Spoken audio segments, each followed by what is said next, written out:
La actividad ferial ha vuelto a España. Feria Valencia ha sido el primer gran recinto en abrir sus puertas tras el confinamiento con Día Mágico by FIMI y Feria del Vehículo Selección Ocasión. Para esta reapertura hemos desarrollado un protocolo que convierte nuestro recinto en un espacio seguro frente al COVID-19. En las entradas hemos establecido controles de temperatura. Hemos recordado la obligatoriedad del uso de mascarillas y hemos puesto a disposición de visitantes y expositores geles hidroalcohólicos. El contacto en los tornos de entrada se ha suprimido.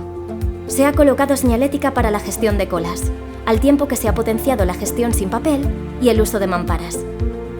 Hemos ampliado las zonas de exposición y los pasillos para reducir la densidad de visitantes. Con el mismo fin, hemos distribuido el mobiliario y ampliado los foros de acceso. Hemos fomentado el uso de nuestra aplicación móvil para eliminar la utilización del papel. La app incluye las entradas electrónicas y toda la información necesaria de las ferias y eventos, así como toda la información de seguridad necesaria. También hemos impulsado el primer desfile virtual de moda para garantizar la seguridad de modelos y asistentes a la pasarela.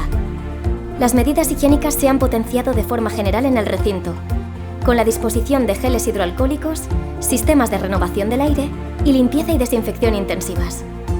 Porque la seguridad de expositores y visitantes es ahora todavía más importante para nosotros. Feria Valencia, tu espacio seguro.